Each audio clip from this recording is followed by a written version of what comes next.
My wife asked for a divorce. I want everything, except the son. My lawyer begged me to fight. I said, give it all to her. The courtroom went silent.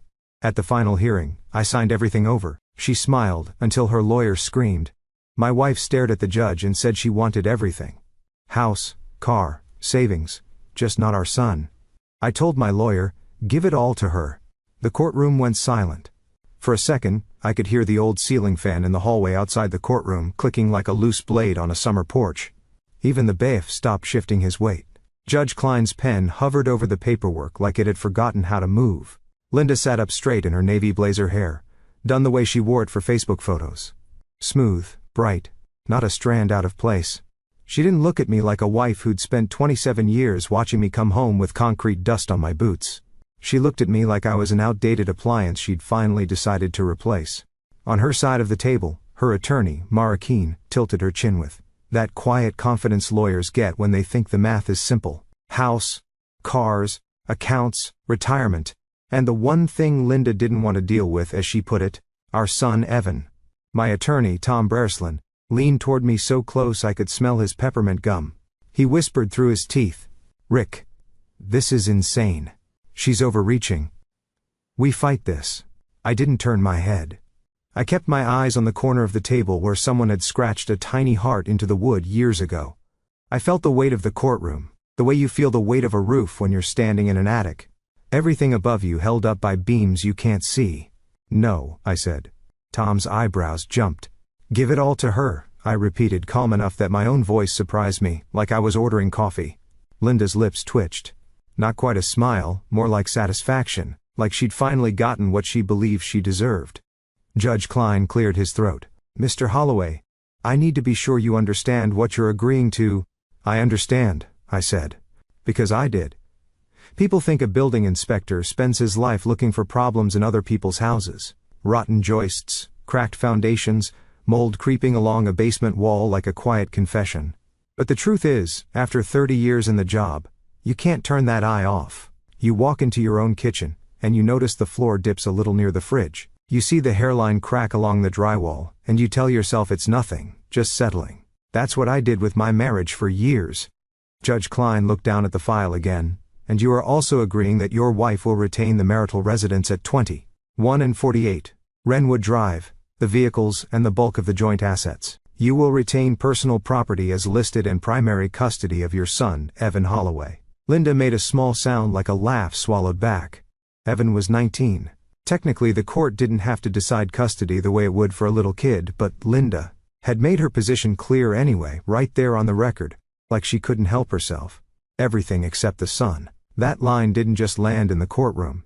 It landed in my chest. Evan wasn't a couch you could haul out and replace when it didn't match your new look. He wasn't a box you could drop off at Goodwill because you were chasing a different life. But Linda had already decided he didn't fit the picture she wanted to post. Judge Klein's gaze softened for half a second, and I saw the human behind the robe. Mr. Holloway, he said slower now. Is anyone pressuring you into this agreement? I looked at Linda finally. Her eyes were dry, steady, beautiful the way they always were, even when she was being cruel. No, Your Honor, I said. No one's pressuring me. I signed the page they slid across the table. The pen felt heavier than it should have. Not because it was hard to write my name, because of everything that name had meant years of. Building something, fixing things, paying bills on time, trying to do right by my family. Linda watched my hand move like she was watching money transfer between accounts. When I finished, I set the pen down gently, like it could break if I dropped it. The hearing wasn't the end. Not really. It was a door closing, and I'd already walked through it in my head months ago because this didn't start in that courtroom. It started 8 months earlier at 2:07 in the morning with a blue glow from Linda's phone lighting up our kitchen like a police siren. Back then, I still slept in the same bed as her. Still believed our life, plain steady Ohio normal, was solid enough to last. I'd gotten up for water. It wasn't dramatic. Just the way you do at 56 knees complaining bladder. Not as patient as it used to be. I padded down the hall in my socks past the frame photos. Evan at 8 holding a bluegill at Cedar Creek Lake, Linda and me at a Dayton Dragons game. Sunburned and smiling. The kind of photos that make you think you know someone. The kitchen was dark except for that phone light. Linda was at the table, hunched over, thumbs moving fast. She didn't hear me at first.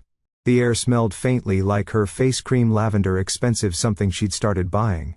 After she found herself on Facebook groups full of women talking about reinvention, I stopped in the hallway, not trying to spy, just pausing because the way she held herself looked secretive, tight, like she was trying to keep something from spilling. The message on the screen wasn't hard to read from where I stood. Big white letters on a black background. Can't wait to have my own playstage. You're going to look unstoppable. Then another one. Once you're free, you won't have to drag dead weight around anymore. Dead weight. My throat went dry. My heart did that stupid thing where it tries to punch its way out of your ribs. Linda smiled at the screen. Not a polite smile. A real one. The kind I hadn't seen aimed at me in a long time. I backed up without making a sound, then turned and walked back down the hall like my legs belonged to someone else. In the bathroom, I stared at myself in the mirror. I looked like what I was, an older guy with crow's feet graying at the temple shoulders, still broad from a lifetime of carrying ladders and tool bags, but with a tiredness around the eyes you can't scrub off. I went back to bed and lay there in the dark while Linda slipped in beside me 20 minutes later, phone face down, acting like she just gotten a drink of water too. She smelled like lavender and lies. The next day, I didn't confront her. That might sound weak. Maybe it was. But I've been in enough houses where people panic the minute you point at a crack. They start arguing, blaming patching with cheap filler painting over the stain. That doesn't fix the leak. So, I did what I always do. I started inspecting. Not her phone again. Not right away. I inspected the life around me. The way Linda talked, the way she dressed, the new habits that didn't match the old ones. Linda began treating our home like inventory.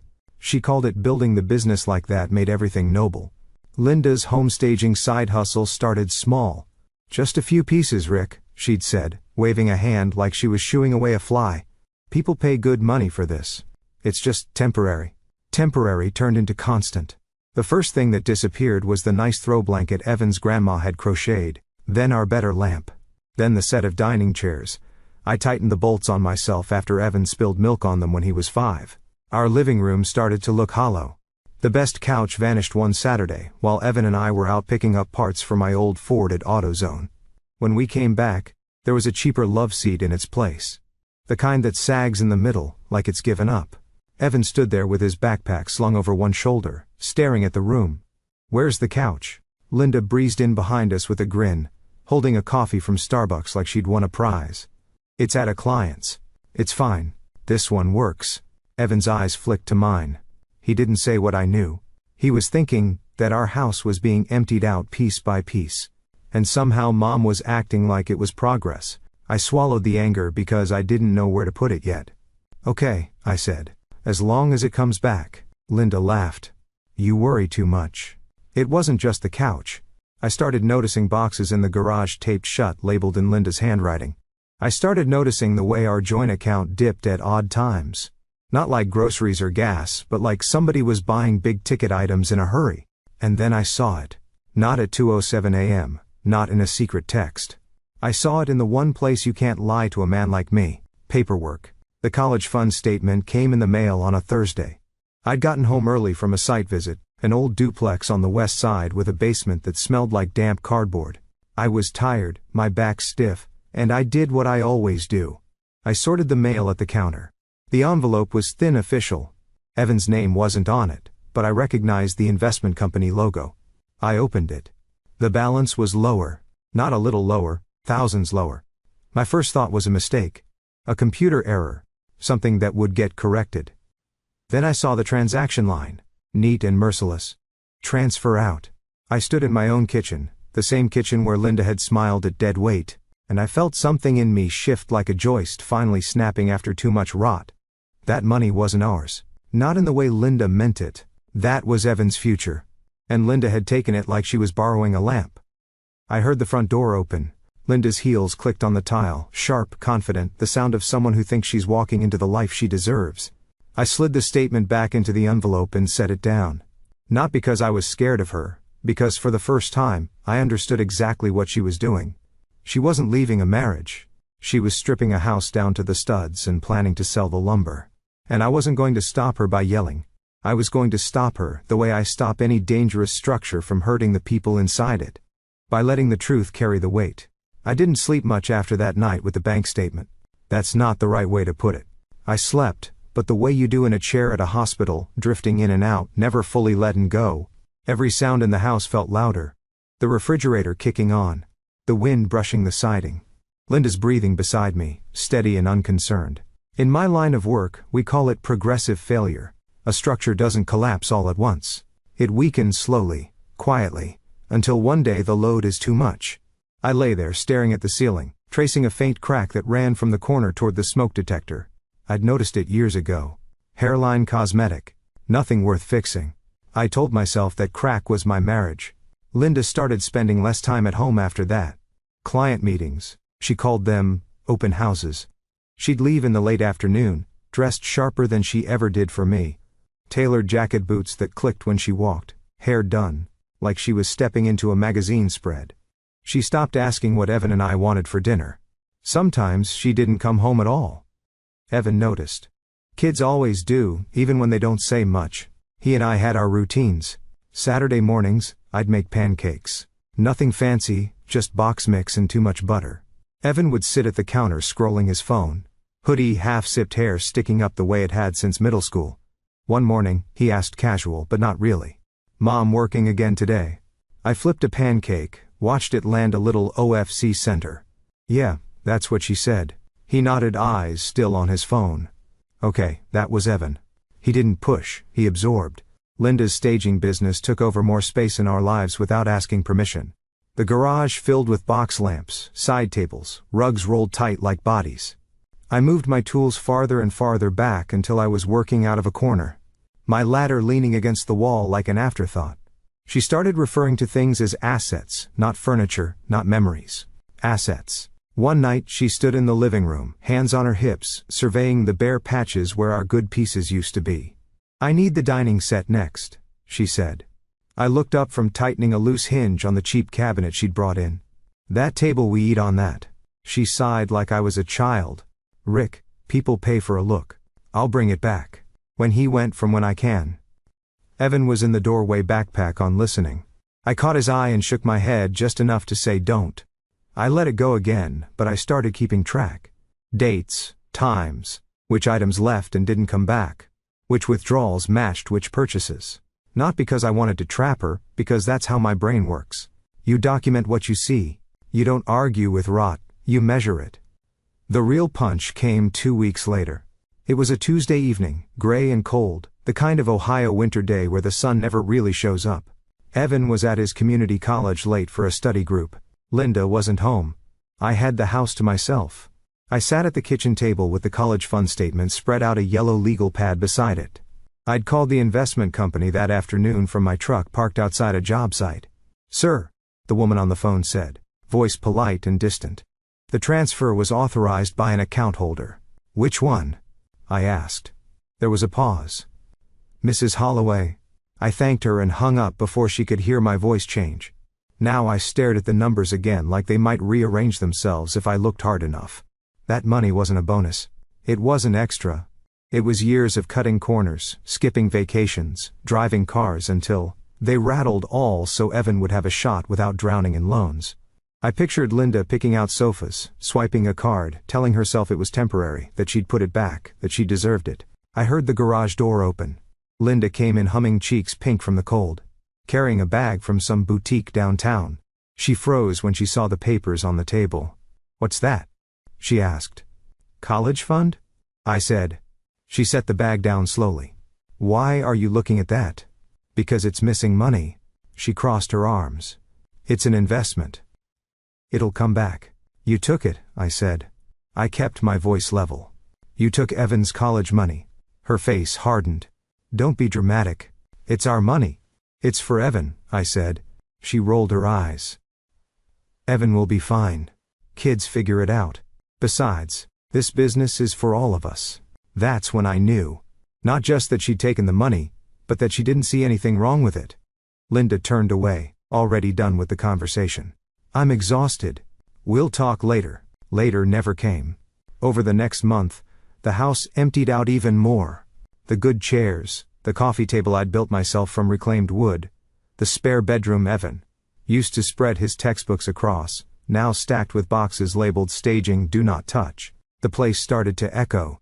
Evan sat at the kitchen table one night, elbows propped, staring at his phone without really seeing it. "Daddy," he said. "Quiet. Are we moving?" I felt that question like a nail through my boot. "I don't know yet," I said honestly. He nodded, jaw tight. "Okay." Linda announced she wanted a divorce 3 weeks later, like she was announcing a new venture. "I'm not happy," she said, standing in the same kitchen she'd hollowed out. "I want more out of life, and I'm not going to apologize for that." She had already spoken to a lawyer, already picked out what she wanted: house, cars, accounts. I asked her one question. "What about Evan?" She waved a hand. "He's basically grown. He can stay with you." Like she was leaving behind a piece of furniture. She didn't feel like moving. That night, after she went to bed, I stood alone in the living room. The cheap love seat creaked when I sat down. The walls felt farther apart than they used to. I thought about all the inspections I'd done over the years. The times I'd stood in front of owners who swore a building was fine, that the cracks didn't matter. They always say that right before something gives way. I didn't cry, I didn't yell. I pulled out my phone and opened the Notes app. I titled it Wrenwood, and I started writing everything down. The thing about Rod is that once you see it, you can't unsee it. Every inspection after that felt different.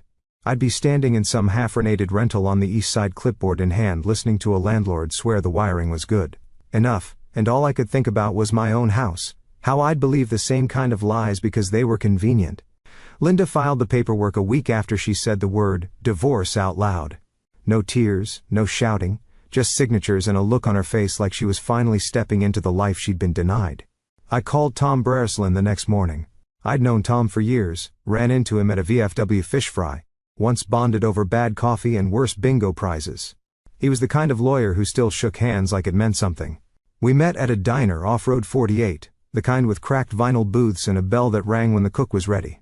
Tom listened while I talked. I didn't raise my voice. I didn't rush. I laid it out the way I lay out a violation report. Facts. First, feelings later. When I finished, he leaned back and rubbed his chin. "Rick," he said, "she's asking for a lot." "I know we can fight this," he said. "You've got leverage. The college fund alone." "I'm not here to fight." I said. That stopped him. He stared at me over his coffee. "Then why are you here?" "Because I needed to know how a building falls without taking the wrong people down with it." I told him that part without using those words. I told him about Evan, about the withdrawals, about the way Linda was moving things, signing things, treating the marriage like a storage unit she was emptying out. Tom sighed. "If you push back hard now, she'll dig in. Motions, delays, fees. She'll bleed you dry before you ever see a courtroom." I nodded. That lined up with what my gut had been telling me. "And if I don't?" I asked. Tom hesitated. "Then you might lose everything." I looked down at my hands. Thick fingers nicked and scarred from decades of work. Hands that had fixed roofs, held ladders, steadied Evan when he learned to ride a bike. "Everything isn't everything," I said. Tom watched me for a long second. "You're planning something." "I'm planning not to hold up a bad structure anymore," I said. "I just need to know how not to get crushed under it." That earned a slow nod. "Okay," Tom said. "Then we go quiet. No accusations, no theatrics. We document and we wait. Waiting is harder than fighting." Linda took my silence as surrender. I could see it in the way she talked to me. Short, dismissive, already moving on. She started spending more time downtown, posting photos of projects and transformations. People commented with little fire emojis and words like boss and unstoppable. She liked those comments. I could tell.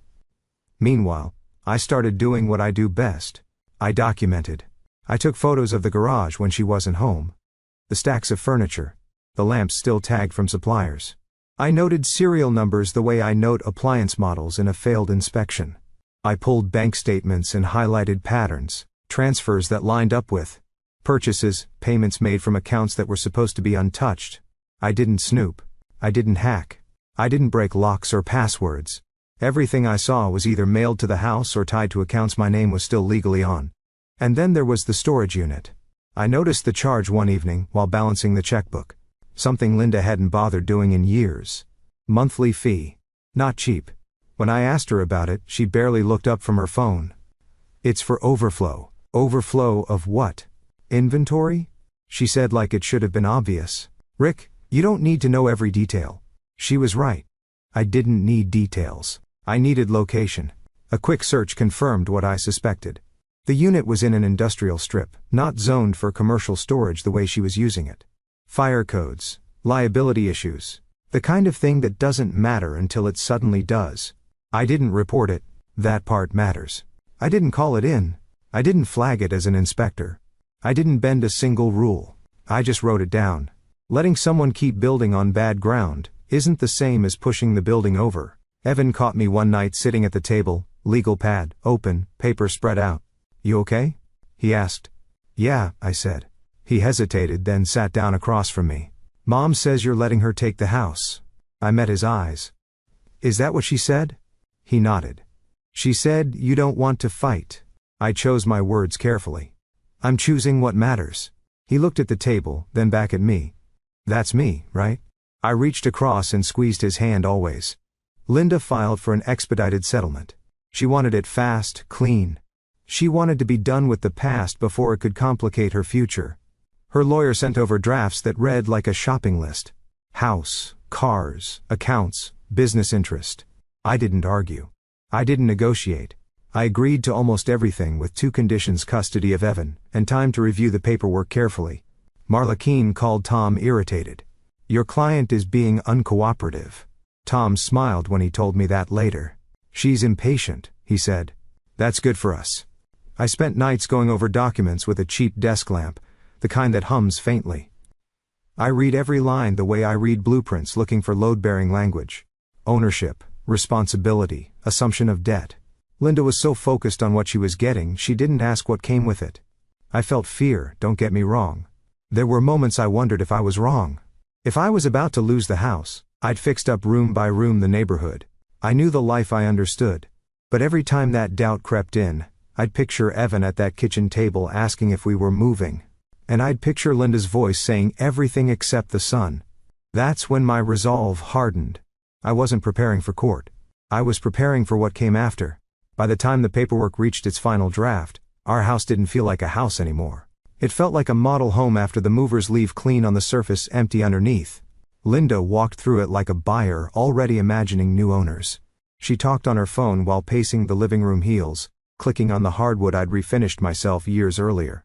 Yes, I'll have the house by summer, she said one afternoon, not bothering to lower her voice. Rick's folding. He doesn't have the stomach for a fight. I stood in the garage pretending to organize my tools. Each word landed like a small insult, not because it hurt, but because it confirmed what I already knew. She thought this was about strength, about who blinked first. She didn't understand inspections. I began packing my things in earnest. Not furniture, she wanted that, but the items that had my hands on them. The things that carried weight no appraisal could measure. My tool belt, the hammer with the chipped handle, the level I'd used on half the houses in Montgomery County. I wrapped them carefully the way you do when you're leaving a job site for the last time.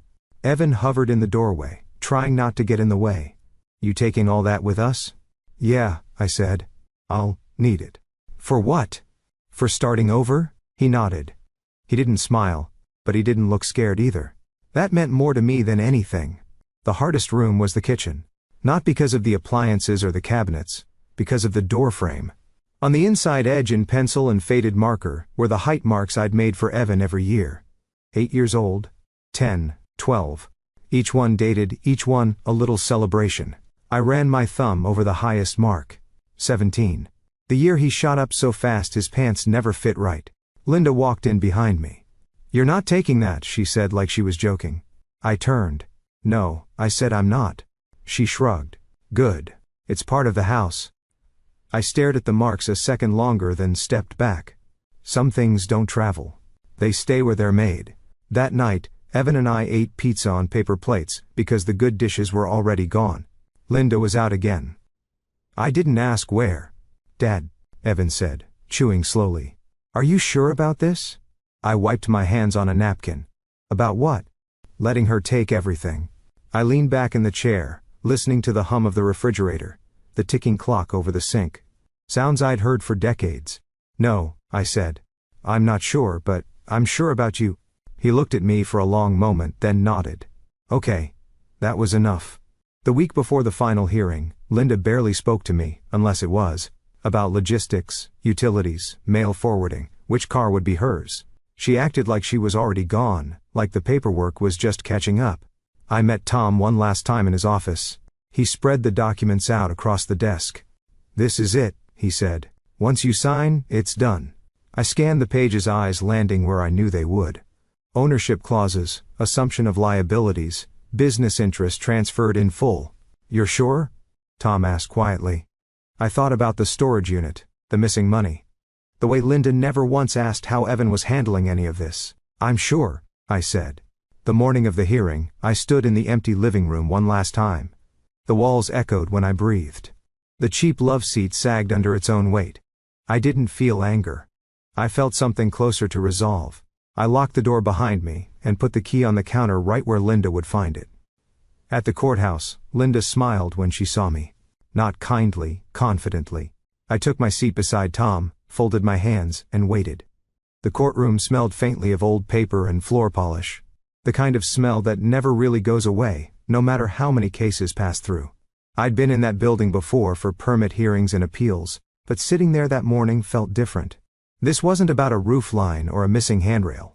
This was my life reduced to paragraphs and signatures. Linda sat 2 chairs down from me, legs crossed, posture perfect. She wore a light gray suit that probably cost more than my monthly truck payment. Her hair was pulled back clean the way she liked it when she wanted to look serious. She didn't look nervous. She looked ready. Marla Keene leaned in close to her, whispering something that made Linda nod and smile. I didn't need to hear it. I already knew the gist. "We're about to win." Tom Bereslin shuffled the papers in front of us. He glanced over at me, eyebrows raised just enough to ask the question he'd already asked 3 times that morning. "You okay?" he murmured. I nodded. "Let's finish it." Judge Klein entered, robes swaying slightly as he took a seat. The bailiff called the room to order, and everyone stood then sat. The sound of chairs scraping echoed louder than usual. The judge adjusted his glasses and looked down at the file. "We're here to finalize the dissolution of marriage between Richard Holloway and Linda Holloway." Linda sat up a little straighter. This was her moment. Judge Klein reviewed the settlement terms out loud, his voice steady and practiced. House on Renwood Drive to Linda. Vehicles to Linda.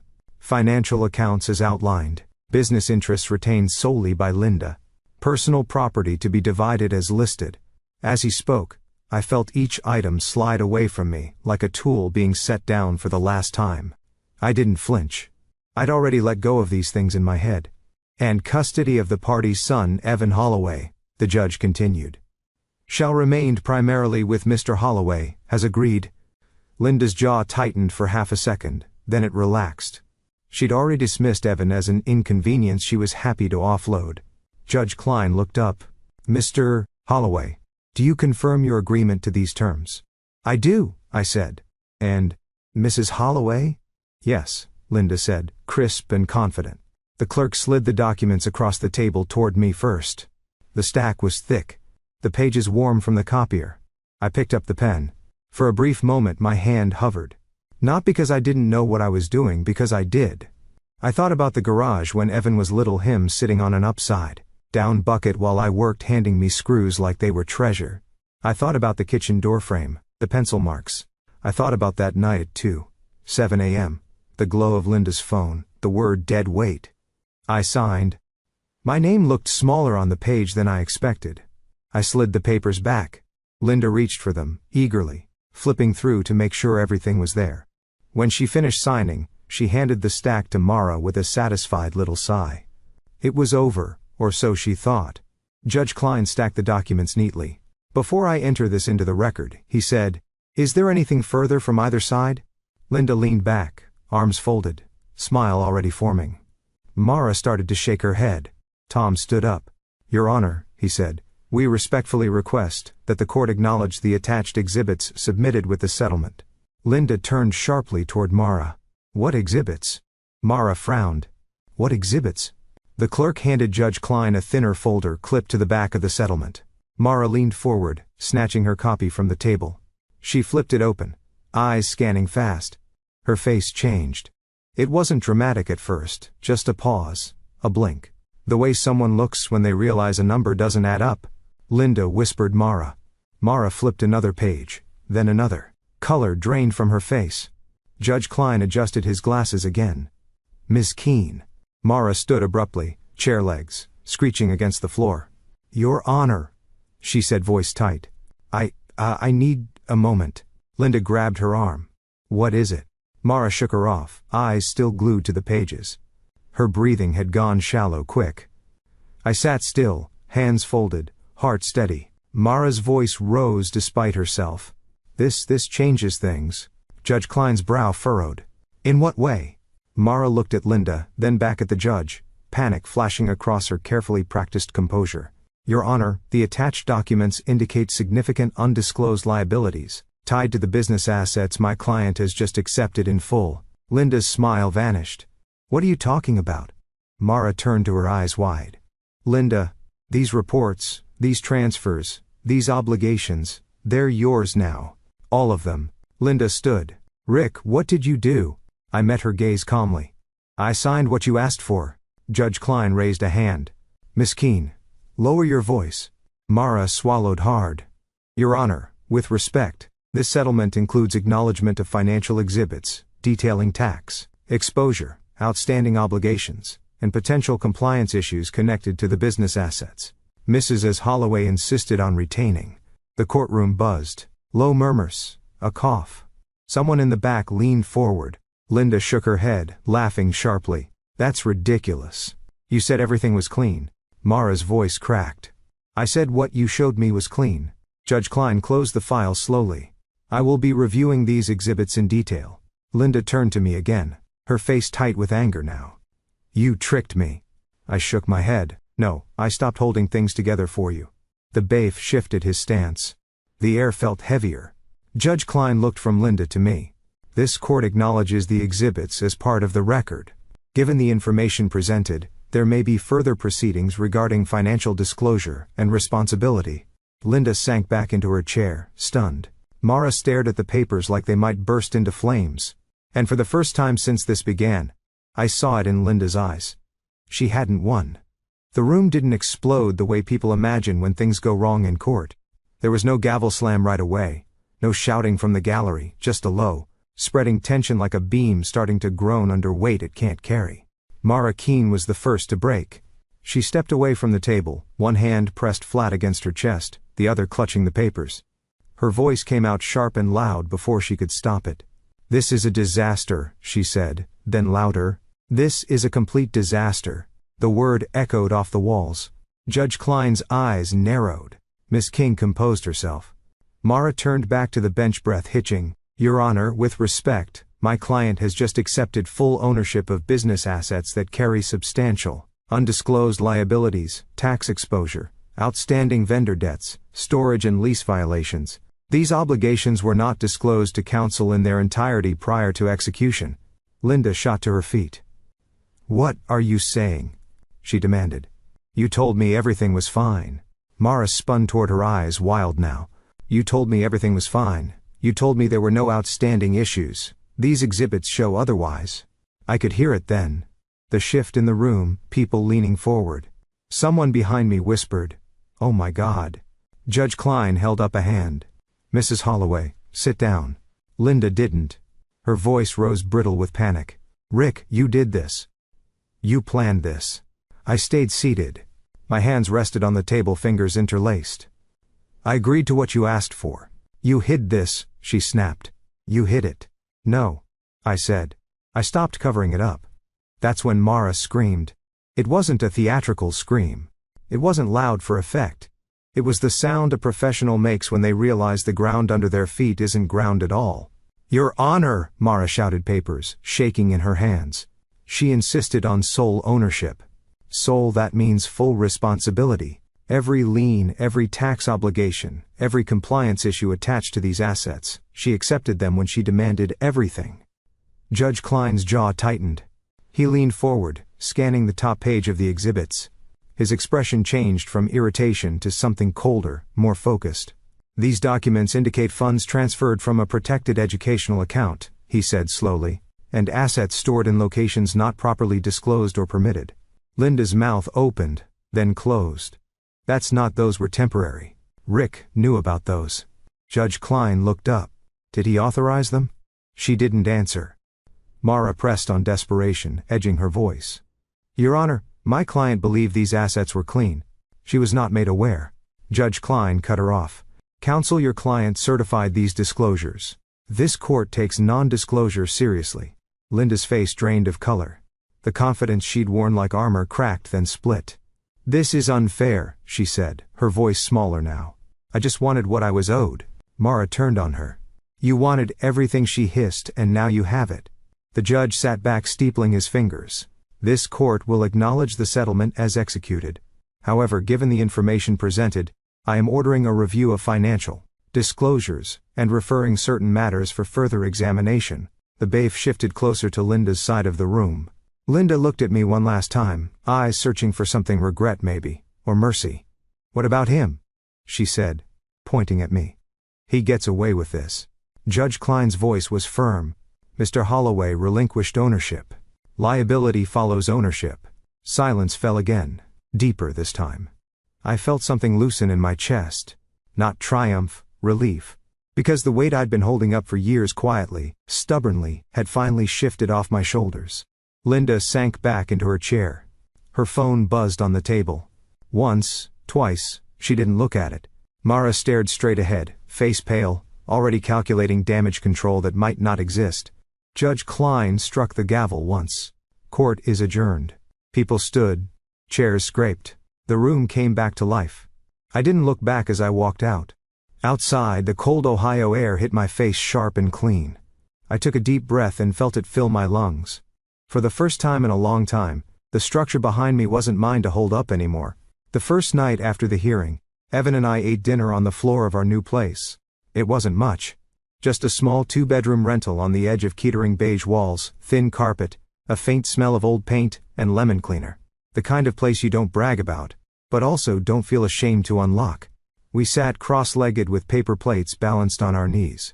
Rotisserie chicken from Meyer, a loaf of bread, butter in one of those little plastic tubs. Evan took a bite and nodded. Not bad. I smiled. High praise. There was no echo here. No emptiness pretending to be space. The rooms were smaller, but the air felt lighter, like a building after the bad load has been removed. A few days later, the call started. I didn't answer them. At first it was Linda's number lighting up my phone again and again. Then unknown numbers. Then a voicemail from Mara Keene that was all clip professionalism wrapped around panic. Mr. Holloway, please return my call as soon as possible. I didn't. I had turned over ownership. Along with it, I'd turned over responsibility. That was the deal Linda wanted. And for once in her life, she was getting exactly what she asked for. Evan adjusted faster than I expected. He set up his desk by the window, went to class, picked up extra hours at the campus library. One evening, I came home to find him cooking pasta, reading instructions off his phone like it was a blueprint. Look at you, I said. All grown up. He shrugged. But I caught the hint of a smile. Someone's got to feed us. On Sundays, we made pancakes again. The box kind. Too much butter. Some routine survived the wreck. Word got around town. Dayton isn't small when you want it to be big, but it's small enough when things go wrong. Linda's staging business stalled, then froze, then started to unravel. Vendors wanted payment. The storage facility flagged the unit. The tax letters came next. Certified mail. She posted less online. When she did, the photos were tighter, cropped, closer, trying to hide what wasn't there anymore. Once at the gas station, I ran into a guy I'd known for years. He glanced at me, then away. Rough deal, he said quietly. Yeah, I replied, but it's settled. And it was... I thought I'd feel more satisfaction, some big moment of victory, but what I felt instead was something steadier. Peace, not the loud kind. The kind that shows up when you stop lying to yourself about what you're holding together. One evening, Evan and I sat on the couch, our couch this time, cheap but solid, watching the weather roll in on Channel 7, thunderstorms moving across western Ohio. The meteorologist talked about pressure systems, unstable air. Funny, Evan said how stuff builds up before it breaks. I nodded. Yeah, it always does. He glanced at me. You okay, Dad? I thought about the house on Wrenwood Drive, the door frame with the pencil marks, the life I'd built there, and the life I still had sitting next to me. I am, I said, and I meant it. Linda got the house, but I kept the home. She got the business, but I kept my name. If this story sounds familiar, if you've ever felt like you were holding up something that was already falling, take a moment. Think about what really matters and what you're willing to let go. And if it helped to hear this, share it with someone who might need it. Or stick around. There are more stories like this, quiet ones about standing your ground the right way.